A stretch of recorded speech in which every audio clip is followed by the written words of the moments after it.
Good evening.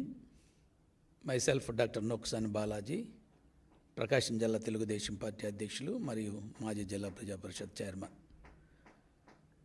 వీధి నాటకానికి తెరలేపినటువంటి మాజీ ముఖ్యమంత్రి జగన్మోహన్ రెడ్డి గారు తెలుగుదేశం ప్రభుత్వం తనని అంతమొందించడానికి కృషి చేస్తుందని ఒక అభూత కల్పనతో మాట్లాడటం, లేదా హైకోర్టులో తన సెక్యూరిటీని ముఖ్యమంత్రిగా ఉన్న జూన్ 3 నాటికి ఏమైతే పరిస్థితి ఉందో అలాంటి సెక్యూరిటీ కల్పించాలి. ఇక్కడ జగన్మోహన్ రెడ్డి గారిని ఎవరూ అంతం చేసే పరిస్థితి కాదు. జగన్మోహన్ రెడ్డి గారిని జనమే అంతం చేశారు. నిన్న ఎలక్షన్లో 11 సీట్లకు ఇచ్చి పరిమితం చేసి కనీసం ప్రతిపక్ష హోదా కూడా దక్కనీయకుండా ప్రజలు తరిమి కొట్టారు ఈ రాష్ట్రం నుంచి. అది భరించలేనటువంటి జగన్మోహన్ రెడ్డి గారు జనం నుంచి ఇంత చీత్కారం ఉంటుందా, ఇంత దయనీయంగా తనను ఓడిస్తారా? వైనాట్ 175 ఉన్న జగన్మోహన్ రెడ్డి తను రిజల్ట్స్ చూసిన తర్వాత అప్పటికే ఆశల్లో ఉండి అప్పటికే రాజధాని ఏదైతే ప్రమాణ స్వీకారాన్ని జూన్ 9న ఏర్పాటు చేసుకుంటాను ప్రగల్భాలు పలికి తీరా రిజల్ట్స్ వచ్చేసరికి పిచ్చెక్కిన జగన్మోహన్ రెడ్డి గారు తనకి ఏదైతే ఒక మాజీ ముఖ్యమంత్రికి భద్రత ఎంత ఉంటుందో అంతే కల్పిస్తామంటున్నట్టు పోలీసు వర్గాలు, లేదు నాకు భద్రత 986 మందితోటి బహుశా ఉత్తర కొరియా అధ్యక్షుడు తలదన్నేట్టుగా ఉన్నటువంటి భద్రతను ఏర్పాటు చేసుకున్న స్పెషల్ పోలీస్ ఏదైతే సెక్యూరిటీ గ్రూప్ యాక్ట్తో ఏర్పాటు చేసే ఒక యాక్టు, దాంతో 986 మందిని సెక్యూరిటీ ఏర్పాటు చేసుకొని బహుశా ఎవరికి కూడా లేనటువంటి సెక్యూరిటీని ఏర్పాటు చేసుకుని అది నాకు ఇప్పుడు కావాలంటారు. దాన్ని ఇవ్వలేదు కాబట్టి పోలీసు వర్గాలు ఒక మాజీ ముఖ్యమంత్రికి ఏదైతే ఉంటుందో అదే సెక్యూరిటీ ఇస్తామంటున్నారు, అదే ఏర్పాటు చేస్తున్నారు. సహజంగా ఒక వీఐపీ భద్రత అంటే 100 మంది దాకా ఉంటారు అన్ని షిఫ్ట్లో కలుపుకొని. కానీ జగన్మోహన్ రెడ్డి గారికి 900 మంది పైచిలకు భద్రత కావాలంటారు. అది ఇవ్వలేదు కాబట్టి నన్ను అంతమంది కుట్ర చేస్తారంటారు. అయ్యా జగన్మోహన్ రెడ్డి గారు ఒకటే సూటి ప్రశ్న, మీరే హత్యలు చేసి ఉన్నారు తప్ప ఈ రాష్ట్రంలో హత్య రాజకీయాలని రాష్ట్రానికి అలవాటు చేసింది, ఈ రాష్ట్రానికి తెలియజేసింది, ఈ రాష్ట్రంలో ఏర్పాటు చేసింది మీరు, మీ తండ్రి గారు, మీ కుటుంబం తప్ప తెలుగుదేశం పార్టీకి ఏ రోజు నుంచి కూడా, పార్టీ ఆవిర్భావం నుంచి కూడా తెలుగుదేశం పార్టీకి ఆ సంస్కృతి లేదు, తెలుగుదేశం పార్టీ ఆలోచన లేదు. అందున ప్రస్తుతం మన ముఖ్యమంత్రి జాతీయ తెలుగుదేశం పార్టీ అధ్యక్షులు మాన్యశ్రీ చంద్రబాబు నాయుడు గారు అభివృద్ధి ధ్యేయంగా పనిచేసే అలవాటు తప్ప ఇలాంటి కుట్ర రాజకీయాలు కానీ, హత్యా రాజకీయాలు కానీ, దుర్మార్గ రాజకీయాలు కానీ, లేకపోతే ప్రజల్ని ఎలిమినేట్ చేసేటువంటి పరిస్థితి లీడర్స్ని అలాంటి అలవాటు లేదు. నీ కాలంలో 5 సంవత్సరాల్లో 2000 మంది తెలుగుదేశం పార్టీ కార్యకర్తల్ని పొట్టన పెట్టుకున్నావు. ఆఖరికి నీ ఎంపీని కూడా జైల్లో పెట్టి కొట్టించిన సందర్భం. కాబట్టి హత్యా రాజకీయాలు నువ్వు నేర్పుతున్నావు, హత్యా రాజకీయాలు నువ్వు చేస్తున్నావు తప్ప ఎవరు కూడా తెలుగుదేశం పార్టీ ఆనవాయితీ లేదు, అది తెలుగుదేశం సంస్కృతిలో కూడా లేదు. మీరు ఇవాళ ఏదో విధంగా అబాస్పాలు చేయాలి తెలుగుదేశం పార్టీని, ఓడాం కాబట్టి ఇది ఎట్లో గట్లా ప్రజల మీదకి నెట్టాలి ఈ ప్రభుత్వాన్ని. ఎందుకంటే ప్రభుత్వంగా ఈ 2 నెలల్లోనే ప్రజలకు జవాబుదారీతనంగా అత్యంత బాధ్యతాయుతంగా 5 సంవత్సరాల ధ్వంసమైన పరిపాలన 2 నెలల్లోనే గాడిని పెట్టి ప్రజల ఆమోదాన్ని, ప్రజల హర్షాతిరేకాల మధ్య చంద్రబాబు నాయుడు గారు పరిపాలన చేస్తుంటే ఇవాళ అది ఓర్చుకోలేని నువ్వు నన్ను అంతమొందించటానికి జనం నవ్వుకుంటున్నారు. అయ్యా మేము అంతమొందించాం కదా నేను రాజకీయంగా, తిరిగి కొత్తగా ఎవరు అంతమొందించాలి నిన్ను? అవసరం లేదు, ప్రజా జీవితం నుంచి తరిమి కొట్టాము, ఇక నిన్ను చూడటం అంటే మమ్మల్ని మేము హత్య చేసుకున్నట్టే కాబట్టి నీ ముఖం కూడా చూడటానికి సిగ్గుగా ఉందని జనం ఓ బ్రహ్మాండమైన తీర్పు ఇస్తే అది ఓర్చుకోలేని జగన్మోహన్ రెడ్డి గారు తను అధికార పార్టీ మీద లేదా తెలుగుదేశం జనసేన బీజేపీ కూటమి మీద ఒక అభాండం వేస్తున్న పరిస్థితి. జనం ఎవరు నమ్మలేదు కాబట్టి ఆ రోజు నీకు 151 సీట్లు ఇచ్చినా 5 సంవత్సరాల్లో నువ్వు 175 అన్నా కూడా ఇవాళ 11 సీట్లకు పరిమితం చేసి ప్రతిపక్ష హోదా కూడా లేదు నీకు. ఎంత దారుణం అంటే నిన్ను అంగీకరించలేకపోయారు జనం. కానీ తమరు ఇంకా అర్థం చేసుకోకుండా, ప్రజాభిప్రాయాన్ని అర్థం చేసుకోకుండా, ప్రజలు ఏం కోరుకుంటున్నారో, ఎలాంటి పరిపాలన కావాలనుకుంటున్నారో, ప్రజలు ఎలాంటి నాయకుడు కావాలనుకుంటున్నారో ఆ నాయకుడిని ఎన్నుకొని ఆయన ద్వారా పరిపాలన చవిచూస్తున్నటువంటి పరిస్థితి. కానీ తమకి బాధగా ఉంది. నీ చెల్లెళ్ళు నేను రాష్ట్రంలో కోరుకున్నారు, మాకు రక్షణ కల్పించండి జగన్మోహన్ రెడ్డి గారిని. గురించని. ఒక పక్కన షర్మిల గారు, మరో పక్క సునీత గారు. సొంత తండ్రిని కోల్పోయి అన్న మా నాన్నను చంపేశారు చూడంటే ఉదయం పూటేమో గుండెపోటు అన్నావు, సాయంకాలానికి గొడ్డలిపోటు అన్నావు, 3 సెకండ్ మరుసటి రోజు ఉదయంకి వచ్చేసరికి నారాసుర రక్త చరిత్ర చంద్రబాబు నాయుడు గారు రద్దు చేయించారన్నావు. ప్రజలు అర్థం చేసుకున్నారు. హైకోర్టులు ఏం చెప్పినాయి, లేదా సిబిఐ, అసలు సిబిఐతో ఎంక్వైరీ చేయించమన్నావు. నువ్వు ప్రభుత్వంలోకి వచ్చినాక సిబిఐ ఎంక్వైరీ పని లేదన్నావు. కోర్టుల్లో ఒక ఆర్డర్ తెచ్చుకున్నావు, దీని గురించి చర్చించకూడదు అని. అంటే ప్రతి క్షణం నువ్వు ఈ రాష్ట్ర ప్రజలు అమాయకులు, ప్రజలు అర్థం చేసుకోలేరు, ప్రజలకు అవగాహన లేదు, ప్రజలకు జ్ఞాపక శక్తి లేదు, ప్రజలు నేనేం చెబితే తింటారు. ఎందుకంటే ఒక మోసగాడిని, హత్యా రాజకీయాల్లో రాటుదేలినటువంటి వాడిని, ఆ రోజు పరిటాల రవి లాంటి వారిని కూడా అంతమొందించినటువంటి కుట్రలో భాగస్వామిని, నన్నే నమ్మి ఓటేసి 151 సీట్లు తెచ్చినటువంటి జనాన్ని ఎలాగైనా మోసం చేయొచ్చు. ఒకసారి ఈ మోసంని ప్రజలు అర్థం చేసుకుని తిరగొట్టారు. అయినా కూడా మరొకసారి మోసం చేయాలనే ఉద్దేశంతో నువ్వు చేస్తున్నటువంటి ప్రయత్నాలు అయితే ఉన్నాయో ప్రజలు హర్షించే స్థితిలో లేరు, అంగీకరించే స్థితిలో లేరు. నీ హత్యా రాజకీయాలను జనం అర్థం చేసుకున్నారు. నువ్వెంత దుర్మార్గుడువో ఆఖరికి చెల్లి, తల్లి అందరూ కూడా రోడ్ల వెంబడి తిరగాల్సిన పరిస్థితి వచ్చింది. నీ నుంచి రక్షణ వాళ్ళు కోరుకుంటున్నారు. ఇవాళ నిన్ను అంతమొందించాల్సిన అవసరం తెలుగుదేశం ప్రభుత్వానికి కానీ ఈ కూటమికి కానీ ఎటువంటి పరిస్థితి లేదు, ఆలోచన లేదు. ఆలోచన చేసే తీరిక కూడా ఇవాళ అధినాయకుడు చంద్రబాబు నాయుడు గారికి లేదు. కారణం ఆయన చూస్తున్నారు ఈ రాష్ట్రంలో ఏం జరుగుతుందో. రాత్రంతా నిర్విరామంగా ఈ అధికారులతోటి, పోలీస్ అధికారులు, కలెక్టర్లతో, ఆఫీసులతో రివ్యూలు చేస్తూ రాష్ట్రాన్ని ఎలా గాడిన పెట్టాలి, ధ్వంసమైన ఆంధ్రప్రదేశ్ని ఎలా ముందుకు తీసుకెళ్ళాలి. ఒక పక్క హత్యా రాజకీయాల్లో రాష్ట్రం అల్లకల్లోలమైంది. గంజాయి రాష్ట్రంగా, గంజా హబ్గా ఆంధ్రప్రదేశ్ భారతదేశంలోనే ఒక గంజా హబ్గా మిగిలిపోయినటువంటిది.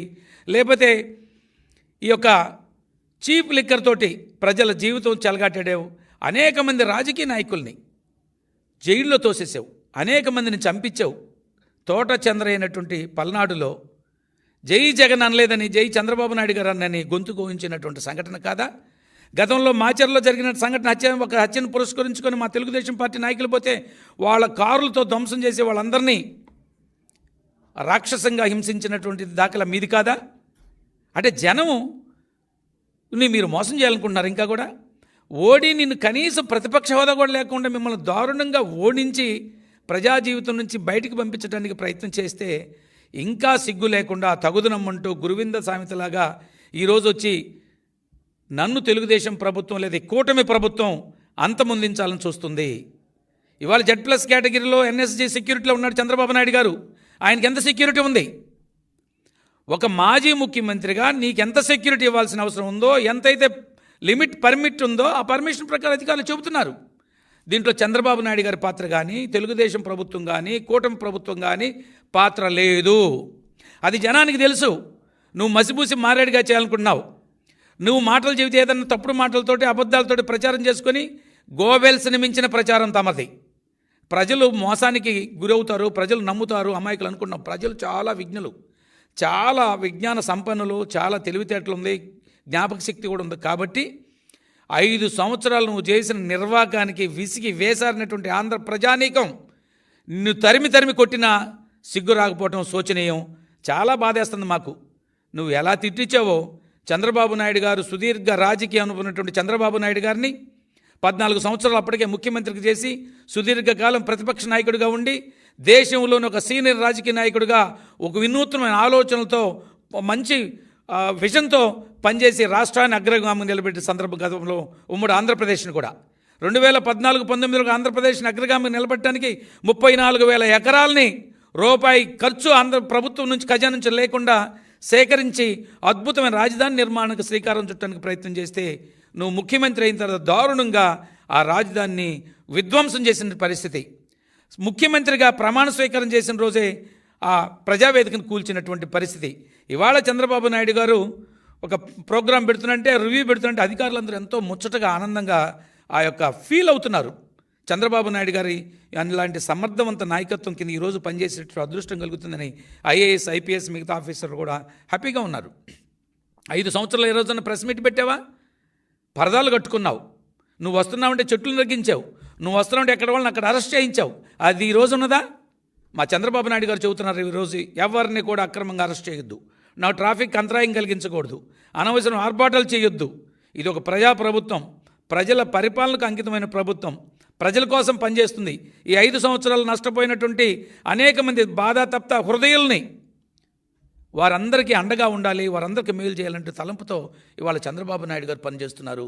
మా మంత్రివర్గం అందరూ కూడా, ఎందుకంటే మీరు అంటుంటావు నేను ఇది ఎస్సీ ఎస్టీ బీసీలు నా సోదరులు, నా ఎస్సీ ఎస్టీ బీసీ అని. ఇవాళ చంద్రబాబు నాయుడు గారు ప్రజా పరిపాలన చేస్తూ బలహీన వర్గాలకి అద్భుతమైన అవకాశాలు ఇచ్చి 24 మంది మంత్రులు ఉంటే 8 మంది మంత్రులకు బీసీలకి అవకాశం ఇచ్చి అందున అద్భుతమైనటువంటి చాలా ఉన్నతమైనటువంటి శాఖలను కూడా కేటాయించే సందర్భం. ఇవన్నీ ఓర్చుకోవాలంటే జగన్మోహన్ రెడ్డి మీరేమంటారంటే నన్ను అంతమొందించాలని చూస్తున్నారు.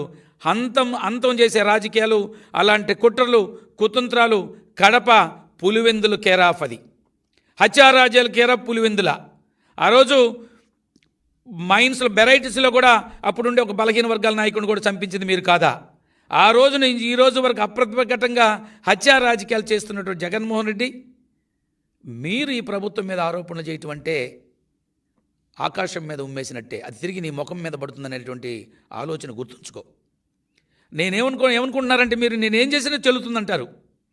100 గొడ్లు తిన్న రాబంధువు కూడా ఏదో ఒక రోజు చిన్న గాలివానకు కూడా పోతుందన్న చందంగా 5 సంవత్సరాలు నువ్వు చేసిన అరాచకత్వానికి విసిగి వేసారిన జనం ఈ దుర్మార్గుడు పరిపాలన ఇక చూడలేము. ఇలాంటి దుర్మార్గుడు రాష్ట్రంలో అధికారంలో ఉంటే ప్రజా వ్యవస్థలన్నీ నాశనం అయిపోయినాయి, కనీసం ప్రజలకు బ్రతకలేరు. కాబట్టి ఇక్కడి నుంచి పంపించాలి, అధికారం నుంచి పంపించాలి, ఈ చైర్లో కూర్చొని అర్హత లేదని నీకు 11 సీట్లకు పరిమితం చేస్తే ఇంకా బుద్ధి లేకుండా ప్రతిపక్ష నాయకుడు హోదా లేకపోయినా రాకపోయినా నాకు 900 మంది సెక్యూరిటీ ఇవ్వమంటావు. ఎవడు సొమ్మని 986 మంది భద్రతతో అనూహ్యంగా ఎవరికి లేనటువంటి భారతదేశంలో లేనటువంటి సెక్యూరిటీ ప్రధానమంత్రికి కూడా లేదు నీ అంత సెక్యూరిటీ. ఆ రోజు 100 కోట్ల రూపాయలు నీ సెక్యూరిటీకి, 5 సంవత్సరాలు 296 కోట్ల రూపాయలు సెక్యూరిటీకి ప్రత్యేకించి ఆ స్పెషల్ ప్రొటెక్షన్ గ్రూప్ అని పెట్టుకొని దానికి దుర్వినియోగం చేసిన పరిస్థితి. నీ హత్యా రాజకీయాలను జనం అర్థం చేసుకున్నారు. డాక్టర్ సుధాకర్ని చంపించావు. అనేక మంది ఎస్సీ లీడర్లు మాట్లాడితే ఏదైనా విషయం చేస్తే మాస్ కావాలని కొడితే వాళ్ళని చంపించావు. కడపలో పౌర్ణమామిళ్ళు అనుకుంటాను, ప్రొద్దుటూరులో ఒక బీసీ నాయకుడిని చంపించావు. ఇవన్నీ మీరు చేసి ఇవాళ నన్ను అంతమొందించడానికి ప్రయత్నం చేస్తున్నారంటే అంతమొందించే రాజకీయాలు వైసీపీవి. అది జగన్మోహన్ రెడ్డికి వెన్నతో పెట్టిన విద్య. సొంత చిన్నాన్నని చంపి ఈ రోజుకు కూడా పశ్చాత్తాపం లేకుండా నీ చెల్లెలు, నీ తోడబుట్టిన చెల్లెలు, చనిపోయినటువంటి నీ చిన్నాన్న కూతురు డాక్టర్ సునీత గారు ఈరోజు అలో రామచంద్ర మా చిన్నాన్న చనిపేశారు, దానికి ఒక మళ్ళీ తెలియజేయండి, వాస్తవాలు చెప్పండి, దుర్మార్గులు శిక్షించంటే హత్య చేసినటువంటి నీ సోదరులను కాపాడుకోవడానికి ప్రయత్నం చేస్తున్నటువంటి జగన్మోహన్ రెడ్డి గారు ఇవాళ చంద్రబాబు నాయుడు గారి మీద ఆరోపణలు చేయటం అంటే, లేదా తెలుగుదేశం పార్టీ మీద ఆరోపణలు చేయటం అంటే ప్రజలు అసహించుకుంటారంటే ఇంగిత జ్ఞానం కూడా లేదు. ఇలాగే మాట్లాడితే ఉన్న 11 సీట్లు కాదు కదా, కనీసం ఆంధ్రప్రదేశ్లో నిలవ నీడు కూడా ఉండకుండా జనం తరిమి కొడతారు.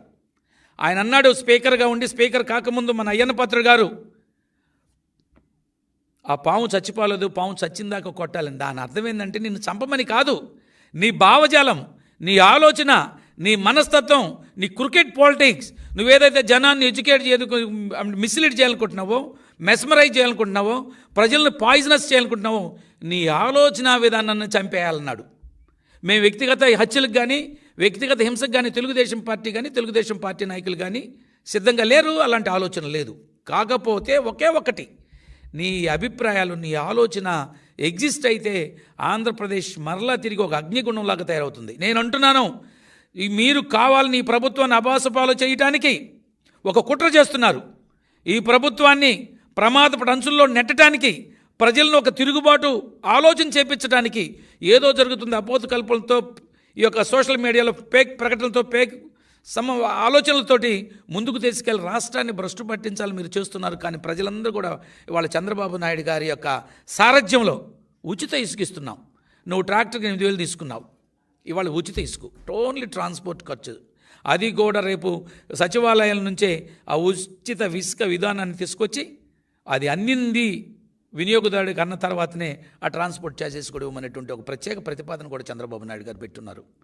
ఇవాళ నిన్నటి నుంచి అధికారులతో రివ్యూ మీటింగ్స్ పెడుతున్నారు, ఏం చేయాలి, రాష్ట్రాన్ని ఎలా బాగుపరుచుకోవాలని. కాబట్టి హత్యా రాజకీయాలకి పేటెంటు జగన్మోహన్ రెడ్డి గారు, హత్యా రాజకీయాలకు పేటెంటు వైఎస్ఆర్ కాంగ్రెస్ పార్టీ, హత్యా రాజకీయాలకు కేరాపు పులివెందుల కడప జిల్లా.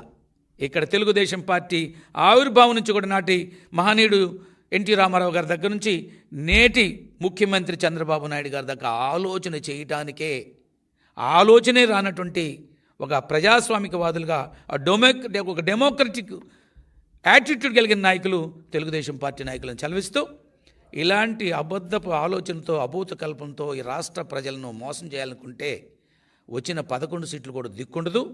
మరలా తమరు ఈ ప్రజా జీవితం లేకుండా ఆంధ్రప్రదేశ్ ప్రజలు మిమ్మల్ని తరిమి కొడతారని సెలవిస్తూ, ఇది ప్రజాప్రభుత్వం, బడుగు బలహీన వర్గాల ప్రభుత్వం. ఈ ప్రభుత్వంలో ప్రతి ఒక్కరికి న్యాయం చేయాలన్నటువంటి ఆలోచనతో ముందుకెళ్తున్న ప్రభుత్వం. ఈ ప్రభుత్వం ఈ రాష్ట్రాన్ని అత్యంత అద్భుతంగా అభివృద్ధి చేసి భారతదేశంలో ఒక అగ్రగామి రాష్ట్రంగా ఉంచాలనుకునేటువంటి ఆలోచనతో ముందుకెళ్తున్నటువంటి కూటమి ప్రభుత్వం. ఈ ప్రభుత్వం మీద అవాకులు చవాకులు పేలితే ప్రజలు నీ ముఖం మీద ఉమ్మేయటం ఖాయమని తెలియజేస్తున్నాను. Thank you అనండాల్.